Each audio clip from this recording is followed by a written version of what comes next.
Olá, bom dia. São 5:30 da manhã.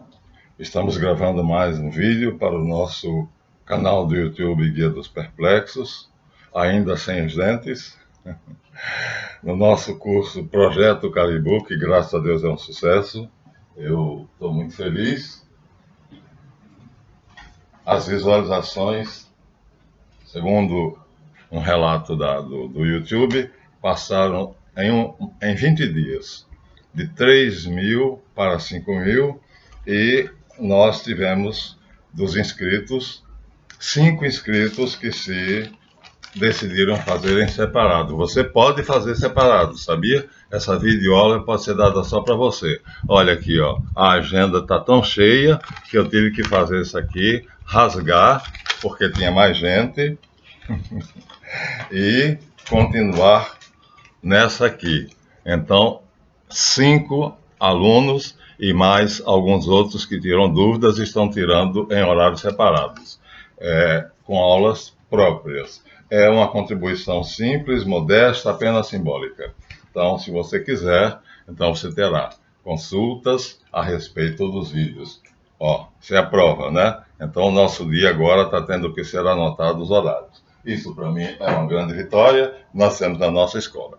E o que a nossa escola faz? Bem, a nossa escola tem uma proposta, né? Existe uma coisa chamada o conhecimento oculto. Os 4 níveis do conhecimento oculto. Começa aqui. Então, o Projeto Caribu é, na verdade, a revelação, melhor seria dizer a desvelação, porque velar é cobrir, e revelar é cobrir outra vez. Então, a palavra revelar é idiotice, né? Seria cobrir aquilo que já está coberto. A palavra é desvelar. Então, nesse curso, nós vamos desvelar o que está velado e revelado. Essa é a intenção do curso, e aí, o que é que nós fizemos isso? Chegamos à conclusão de que esse curso, de que esse conhecimento oculto, ele foi manipulado. Deixa eu ver se eu pego aqui o cursor. Ele foi manipulado de tal maneira que pertenceu apenas a algumas famílias que se diziam descendentes dos deuses. Vou ser rápido, porque vocês já viram isso várias vezes, né? Então, na Suméria, mas nossa tese é de que veio da Lemúria. Então, a partir da Suméria, então esse conhecimento começa a ser revelado, mas começa a ser privilégio de uma classe. Aqui nós temos no Keter, ou seja, a classe privilegiada 1, 2, 3, 4, 5, e governam as outras classes que são subfamílias dele. E aqui o sacerdote está com a cabeça de águia, prestem bem atenção, o que significa, e as asas, o que significa que ele atingiu o máximo da iniciação. Não se esqueçam desse detalhe. Quando o sacerdote é representado com cabeças e asas de águia, ele atingiu o máximo da iniciação, ou seja, atingiu todo o conhecimento oculto que era possível para ele. Mas aqui vai aparecer outras em que esse conhecimento oculto é mantido oculto. Aqui, olha, o sacerdote já nem tem asas, nem tem cabeça de águia, mas continuam as famílias privilegiadas. Aqui são 12 famílias privilegiadas. E aqui elas admitem que acima delas há um poder, Deus, representado por um ser alado. Estamos evoluindo. Então já admitem que esse conhecimento não é deles, mas que eles recebem de uma fonte, que os russos chamam a fonte cósmica da informação, e Helena Petrovna Blavatsky chama de registros acásicos. Não importa, eu chamo de Javé. Então o importante é tê-lo. Aqui já se admite, então, o Ain Sof Yaor, né, que será na Cabala, Deus, El, como vocês queiram, como um ser alado. Então, aí o sacerdote já tem que estar apontando para baixo, o domínio da terra, de baixo, depende do conhecimento que vem do alto. Olha que figura esclarecedora. Aí essas famílias vão se reduzir, claro, né? A tendência da sociedade é isso. Então, aqui eles estão em cima das esfinges, que serão clarificadas mais logo adiante, estão com asas, mas não estão com a cabeça de águia. Mas a figura alada, ela se clarificou, ela agora mostra-se de forma antropomórfica, com asas e um ser humano dentro, ou seja, Deus é personificado, ou seja, o homem criou Deus ou Deus criou o homem, é o que fica. E as famílias são reduzidas de 12 para 7, ó, se contarem aqui, vocês terão 7, que governam as outras, que são, no final das contas, o organismo social completo. Aqui nós temos o detalhe, que é Ahura Mazda, Hormuz, né, o deus supremo dos persas, né, Ciro, persa, tinha essa divindade como sendo a sua maior divindade. Então vamos evoluindo. Chegamos aqui a um detalhe onde no lugar de Hormuz não dá para perceber, mas é Anu.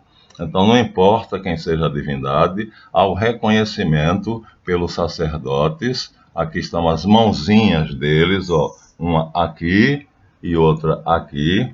Então as mãozinhas dos sacerdotes, mostrando que o detalhe é figura da época, que o detalhe, quem leva para a árvore esse conhecimento, essa figura alada, aqui é um rosto, mas não dá para ver porque é em alto relevo em pedra. E aqui nós temos a árvore que, na verdade, são as famílias que vão ter... Perdi de novo o cursor. Onde é que está? Sem o cursor eu não consigo movimentar. Sem as famílias privilegiadas que estão aqui em cima, ó, são pétalas maiores, mais bonitas, e as mãos do sacerdote aparecem aqui, são as mãos. Ou seja, continuamos ainda com a sociedade onde uma elite é quem governa e já reconhece que recebe de um poder superior. E os sacerdotes são os responsáveis pela, vamos dizer assim, recepção e transmissão.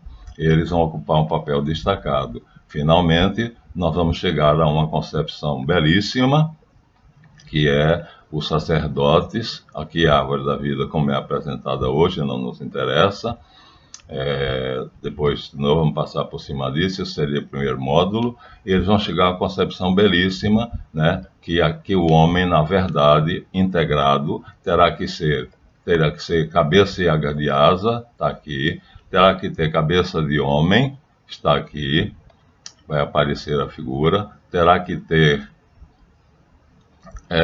o peito de leão, está aqui, e terá que ter as patas, as pernas de touro, está aqui. Essa figura vai ser representada sinteticamente, como assim. Aqui nós temos o governante ideal, que é representado numa catedral gótica, quando a maçonaria, Igreja Católica, Rosa Cruzes eram um só. Então aqui está o homem, a águia, o touro e o leão. Esse seria o governante ideal, que dominaria o conhecimento oculto. É a carta 21 do tarô. O mundo, minha gente, é a mesma coisa. Então, a evolução vai no sentido de que o homem que governa deverá dominar esse conhecimento oculto. Mas eles vão adiante. Aqui está a figura sintética. Lá nós mostramos aos pedaços, olha, a cabeça de homem, as asas de águia, o corpo de leão e as patas de touro. Não é a mesma coisa? Só que ali nós mostramos a vocês, depois vamos entrar em detalhes, nós mostramos a vocês, ela é separada. Então, a inteligência do homem, a intuição, a fé, a sensibilidade da águia, a nobreza de coração, os sentimentos, os afetos do leão e os instintos, as patas de touro. Esse é o conhecimento oculto. O homem terá que dominar essas 4 partes do seu ser. Nisto consiste toda a iniciação. E aí chega-se finalmente ao ideal, que seria, ao invés de manter isso restrito a uma sociedade, a uma elite social, então aqui nós temos a figura mais bela, que seria 2 sacerdotes ou 2 monarcas, com, veja, o ser supremo, é Ahura de novo, E a árvore integrada seria uma sociedade onde todos tivessem esse conhecimento. Isso aqui seria uma revolução social completa. Ou seja, todos teriam acesso ao conhecimento oculto, à sabedoria plena, né? Então, essa é a última figura, e então essa última figura então vai ser aceita por um supostamente príncipe do Egito, que aparece na história com o nome de Moisés. Que coisa linda se a sociedade tornasse isso, minha gente, uma sociedade igualitária, uma sociedade onde todos tivessem acesso àquilo que eu estou dizendo a vocês. E aí vocês vão perguntar: professor Maluf, como alguém já disse, o senhor está colocando coisas preciosas nos seus vídeos que devem ser escondidas. Não, não devem ser escondidas. Não devem ser escondidas. Então, aqui nós temos, por exemplo, então, na Bíblia, ele toma o nome de Moisés. Segundo Eduardo Churret, segundo os Harold Bloom, David Rosenberg, ele era um sacerdote de Heliópolis chamado Osarsiph. Então, o verdadeiro nome desse grande iniciado que decidiu fazer aquilo era Osarsiph. Passa a Bíblia numa epopeia com o nome de Moisés, o que não faz sentido, porque Moisés, da raiz Musi, quer dizer filho, filho de quem? Então, se eu tenho Tutmoses, Moses, olha aí o Moisés, quer dizer filho de Tute. Se eu tenho Ramoses, que dá Ramsés, eu tenho filho de Ram. Ram é sacerdote, ou de Ra, o sol. Então, Mesi, somente filho, filho de quem? Filho da... Então, foram muito infelizes em escolher esse nome para Osarsiph. O nome é Osarsiph, a história dele é uma epopeia, mas esse homem decide tirar esse conhecimento, realizar isto aqui. Ele é grande por causa disso, olha, uma sociedade integrada, uma sociedade onde todos, graças aos sacerdotes, que ele elege a Arão, o irmão dele, o levita, e a categoria dos levitas, né? Um conhecimento que vem do alto, ele diz que de Javé, não importa o nome, Ahura, Javé, Alá, e esse conhecimento, então, deverá ser passado para toda a sociedade, toda, uma sociedade integrada, né? Onde todos tenham o conhecimento, a sabedoria e a plenitude, vamos dizer assim, do seu ser, o desenvolvimento pleno, para que todos tenham vida, como diz Jesus Cristo: eu vim para que todos tenham vida. Esse homem notável, que não sabemos se existiu, se é um mito, porque, segundo as pesquisas históricas, seria um sacerdote de Heliópolis, chamado Osarsiph, mas a Bíblia dá com o nome de Moisés. Esse homem tenta fazer aquela revolução. Tenta fazer. E aí ele faz uma coisa lindíssima, que para nós hoje é algo mais ou menos ultrapassado, mas para a época é algo simplesmente fabuloso, que nós conhecemos como a Aliança do Sinai. Aqui está na minha Bíblia Velha o Código da Aliança. Ele vai pegar aquele conhecimento e ele vai escrever, capítulo 21, livro do Êxodo, ele vai escrever como é que a sociedade, vejam bem, olha, ele vai tentar realizar aquilo que era um conhecimento da Suméria, que era restrito a uma elite, ele vai popularizar, colocando agora no livro que ele escreveu. Supostamente é essa a história. Se é Osarsiph ou se é Moisés, não importa. O fato é que aqui está o grande segredo revelado. O Pacto do Sinai, a aliança, onde ele vai dizer como é que a sociedade vai ter esse conhecimento. E aí, esse conhecimento, nós temos vamos dizer assim, a noção que nós temos dele é o Código do Sinai, o Código da Aliança, mas vai aparecer em Deuteronômio, deixa eu fechar aqui, que Josias vai repetir no livro todo. Em Deuteronômio é o livro todo. O livro todo do Deuteronômio é uma explanação, é uma análise do Pacto do Sinai. Então começa aqui pelos 10 mandamentos, o Decálogo. Ó, começa aqui com o Decálogo, bem pertinho de vocês, o Decálogo, os 10 mandamentos, mas na verdade são muitos, muitos e muitos conhecimentos que Osasif, isto é, Moisés, decide passar para toda a sociedade, através dos levitas, portanto dos sacerdotes, como está ali. Então aquilo tentou-se fazer. Um homem tentou fazer isso. Esse homem é grande, é um dos maiores iniciados, ou seja, um revolucionário que decidiu criar uma sociedade integrada, uma sociedade igualitária.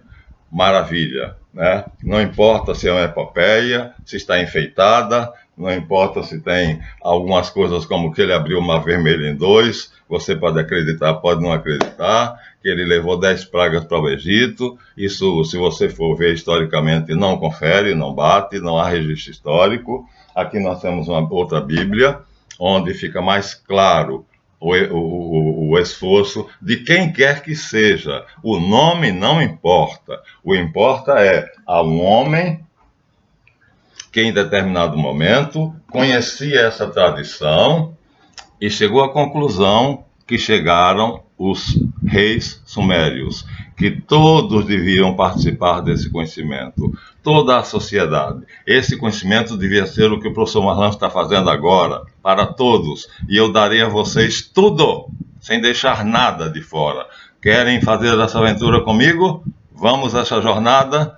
Vamos, é só vocês quererem. Então, o primeiro a tentar fazer isso tem o nome bíblico de Moisés, Mussi, a raiz Mussi, filho, mas o nome verdadeiro é Osasif e era sacerdote de Heliópolis. Então, nessa Bíblia aqui, nós temos mais claramente, eu marquei, então, ele tenta fazer isso. Ele sai do Egito, aqui nós temos o delta do Nilo, ele sai então do Egito, né? Da cidade de Goshen, segundo o mito bíblico. Eu vou dizer mito aqui porque eu estou dando uma de advogado do diabo, acadêmico e não de crente. Ele sai daqui e ele atravessa o deserto de Faraó, o deserto de Sur, o Sinai, e vai até Horebe, né?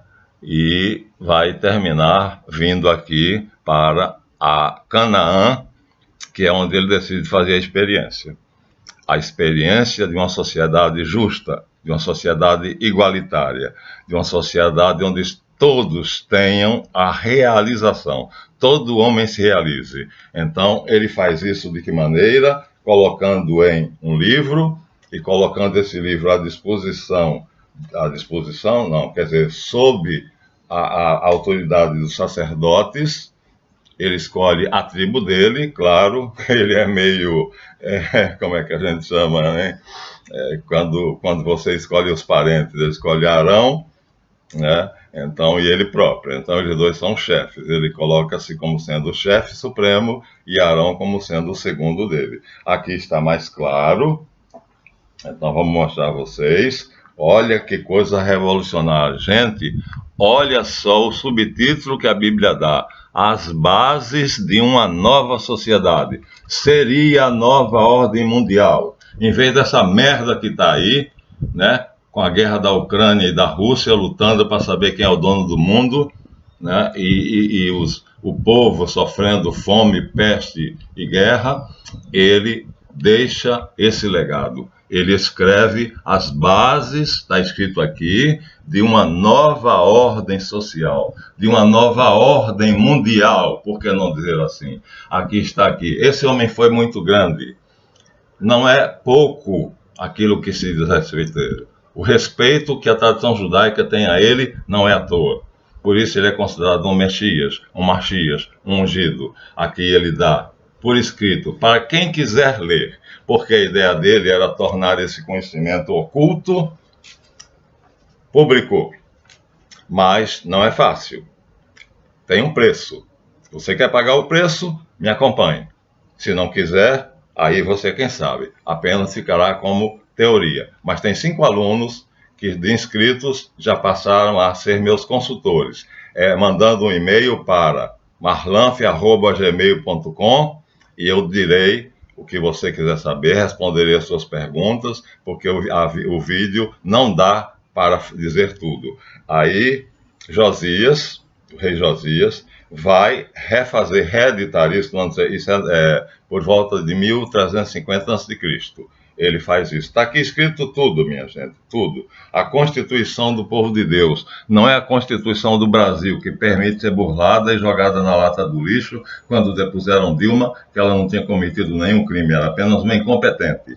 Mas acontece que Ives Gandra terminou criando uma jurisprudência e botaram ela para fora. Safadeza! Aqui não, aqui ele coloca, olha, a Constituição do povo de Deus não é para ser rasgada, ele deixa claro, é para ser cumprida. E a nossa, nós temos o Brasil, é um país que tem uma Constituição de 20 em 20 anos. E aí o rei Josias, no ano 600 antes de Cristo, ele vai fazer uma reedição para que o povo não esqueça, porque o povo já idolatrou, o povo já esqueceu as leis de Moisés, Osarcifo, e ele vai fazer um livro que vai se chamar o Código Deuteronômico, projeto de uma nova sociedade. Gente, é a mesma coisa. Josias tem a mesma intenção de Moisés, ou seja lá que não for. Não importam os nomes, importa é que houve dois movimentos, um feito por Osarcifo Moisés e outro feito pelo rei Josias, colocando os sacerdotes como guardiães do grande segredo, né? Os 4 níveis do ser, ou seja, o poder que torna o homem um ser realizado, pleno, feliz. Aqui está no Deuteronômio, capítulo 12, e escrito pelo rei Josias, para lembrar o povo que já tinha esquecido, e Moisés tinha colocado o original no capítulo 19. Gente, seria isso a nova ordem mundial? Uma coisa maravilhosa. Leiam, abram sua Bíblia, leiam, um milagre para a época. Não essa porcaria que está aí, né? Essa coisa onde quem é pobre fica cada vez mais pobre e quem é rico fica cada vez mais rico. Então, fizeram uma tremenda maldade e essa experiência foi feita, ou deveria ser feita, em Canaã. Canaã, portanto, não era a terra prometida para os judeus se estabelecerem e descansarem.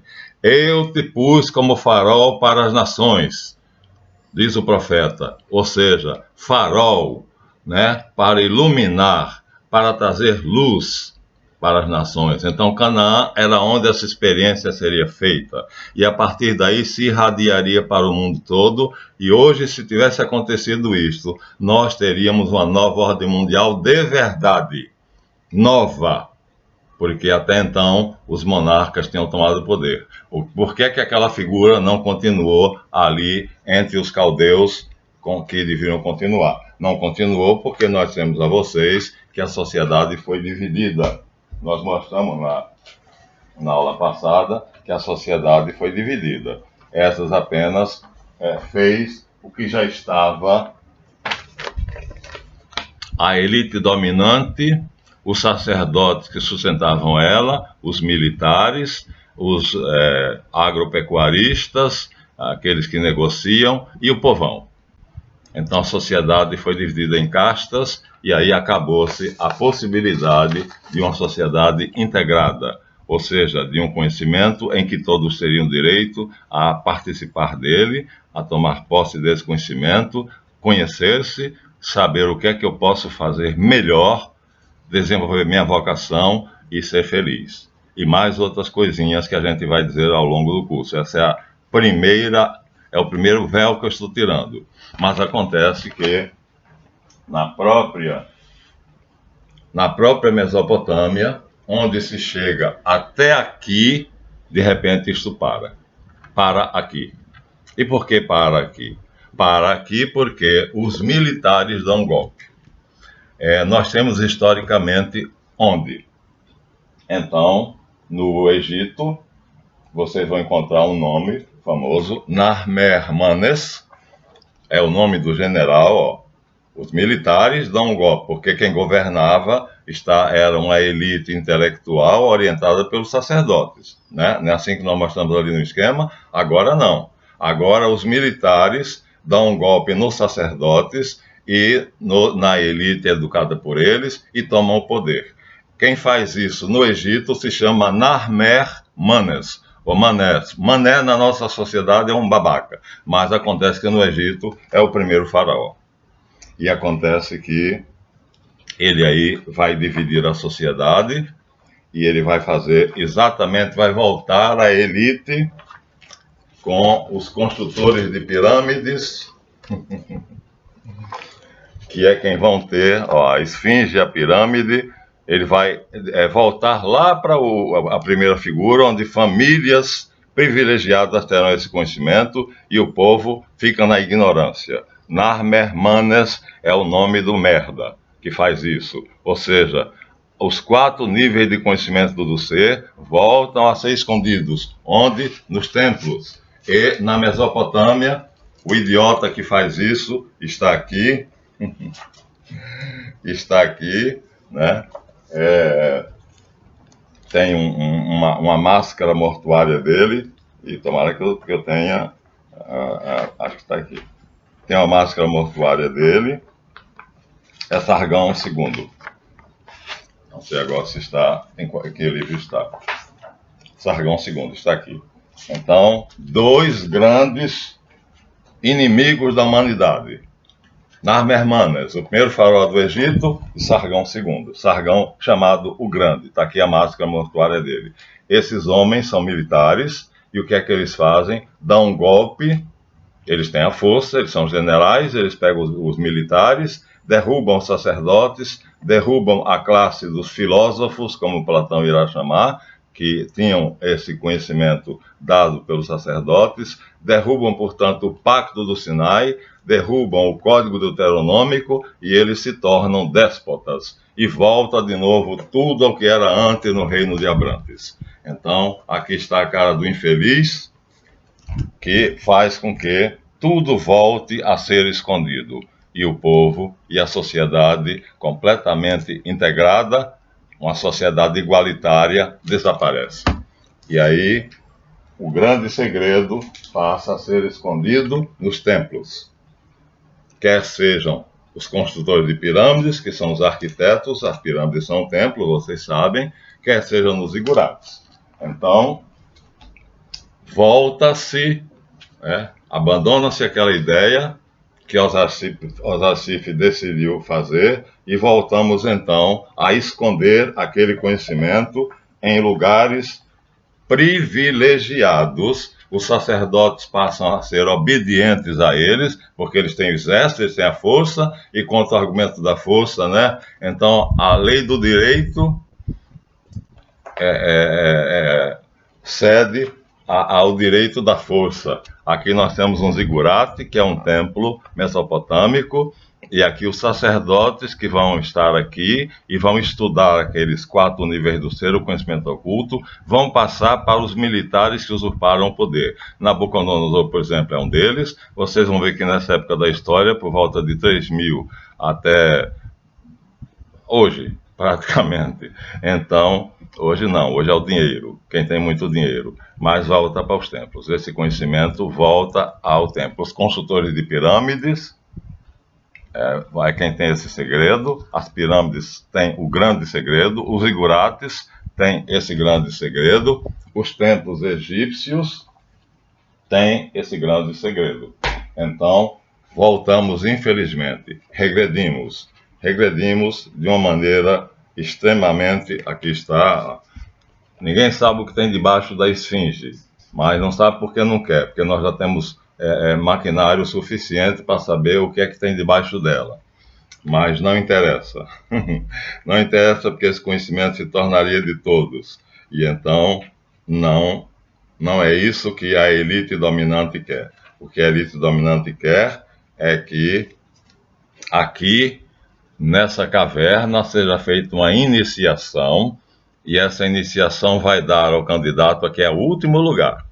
Na maçonaria é o primeiro, mas no Egito era o último, onde vai ser feita a iniciação chamada Pequena Morte.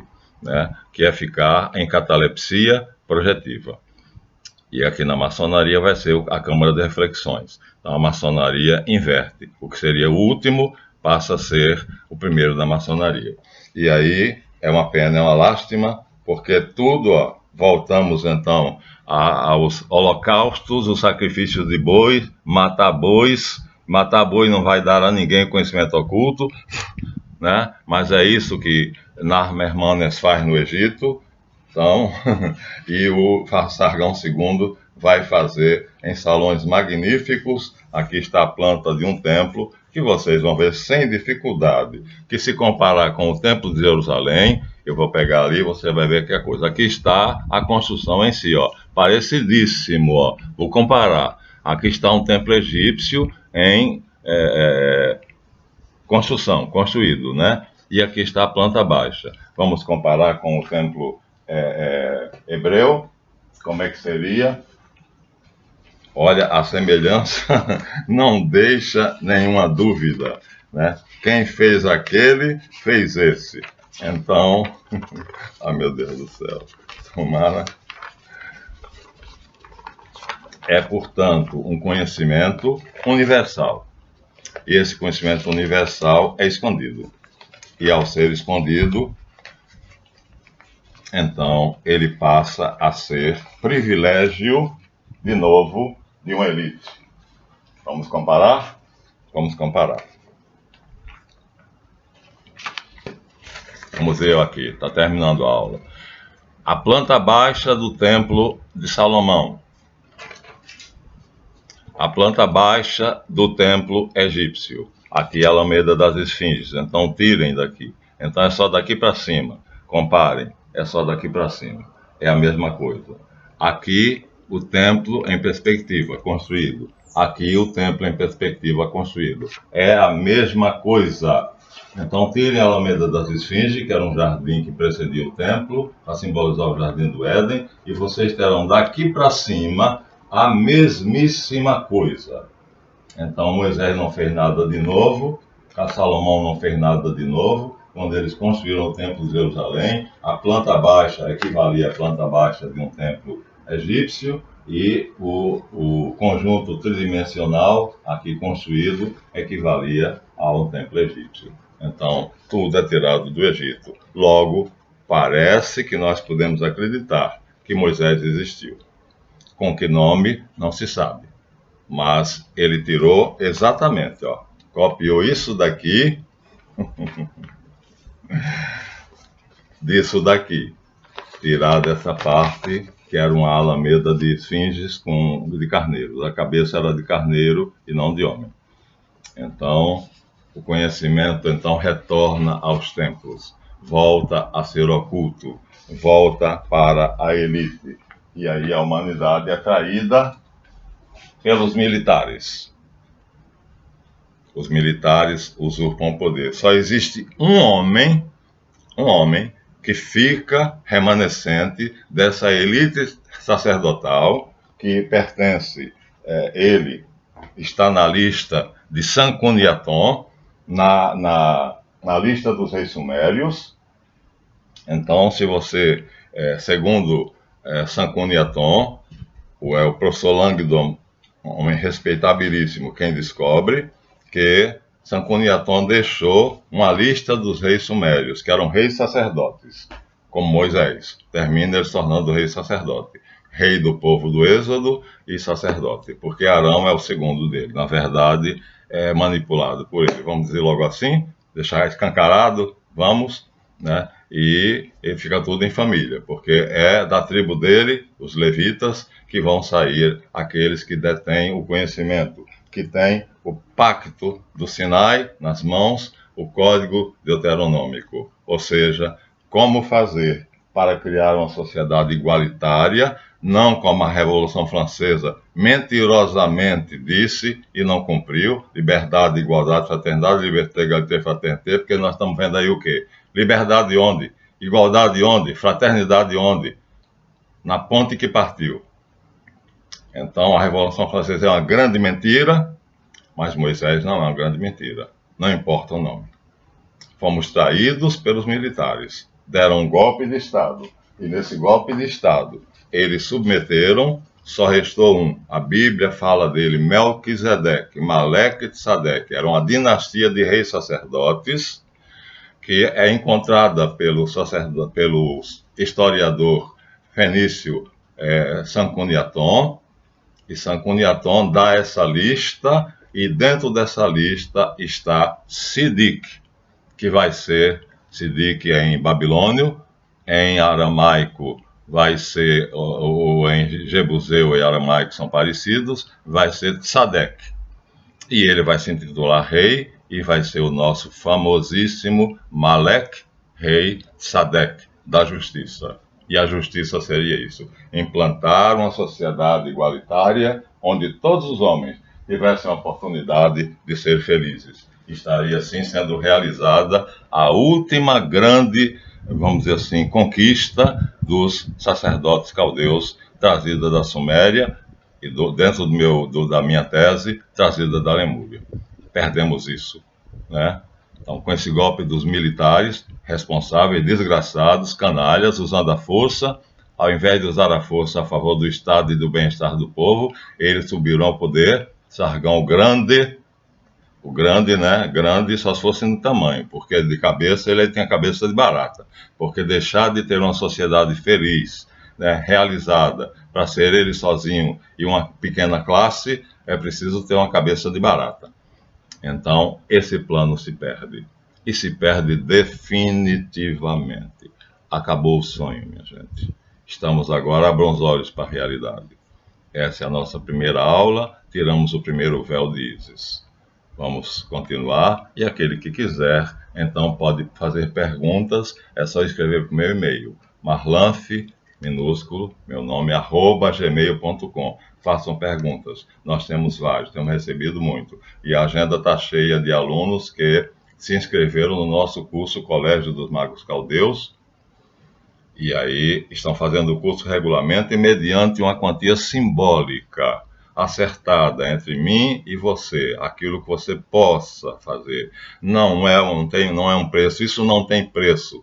Eu levei praticamente 50 anos estudando para montar esse sistema, para descobrir essas verdades, para desvendar, para desvelar tudo aquilo que ali na Suméria, Moisés, Osasif ou Josias queriam fazer. Uma sociedade igualitária. Uma sociedade onde todos tivessem chance de ser felizes. A despeito de quem não gostar, eu espero que aqueles que queiram, então, paguem o preço, porque não é fácil. Vocês vão ter que se disciplinar, vai exigir disciplina, vai exigir dedicação, mas já tem algumas pessoas fazendo o curso. Tem cerca de 20, mas 5 estão diretamente ligadas a mim através do meu e-mail, Gmail, e a gente marca a conferência. Se você quiser, então manda você também. Essa foi a primeira aula e eu tirei o primeiro véu, dizendo a grande verdade. Então, ficaram os sacerdotes restritos aos templos por ordem dos monarcas, que foram militares que usurparam o poder. E militar tem cabeça de barata, né? Vocês sabem de quem eu estou falando, não sabem? Então é assim, militar tem aqueles antolhos que bota assim no jumento, né? O jumento anda com os antolhos assim, que é para ele não ver nada em torno. Então, desde antigamente, são eles que dão o golpe na Mesopotâmia, né? Nabucodonosor vai ser o grande Nabucodonosor, né? O pai dele foi um militar que deu um golpe, mas antes dele e do pai dele, Sargão II, Sargão o Grande, já tinha dado o golpe. E é chamado segundo porque o pai dele foi o primeiro golpista. E aqui no Brasil nós tivemos o golpe de 1964, em 1º de abril, que comemorou-se há poucos dias atrás. 1º de abril, dia da mentira. Então o golpe, na verdade, foi uma grande mentira. Olha, estou entrando onde eu não devo. E aí, nas Mermanas no Egito, na Índia, Krishna vai fazer isto, né? E Rama também vão fazer, e vão terminar transformando os sacerdotes numa classe privilegiada, e depois os sacerdotes vão se restringir aos templos e falhou. A promessa, a grande promessa e a grande realização só vai voltar com Jesus Cristo. Eu vim para que todos tenham vida e todos tenham vida plenamente. Essa é a promessa. Muito obrigado por verem o vídeo, espero que vejam até o final. Esse foi o primeiro véu tirado. Então nós vamos desvestir Ísis. Vamos tirar todos os 7 véus de Ísis. Até o próximo. Dêem o seu like, tá? Não se esqueçam, dêem o seu like. Obrigado por continuarem contribuindo com o Pix 223-992-67753. E eu vou em frente. Quem quiser, vamos nessa longa aventura. A grande jornada, o Ego Trip. Até lá.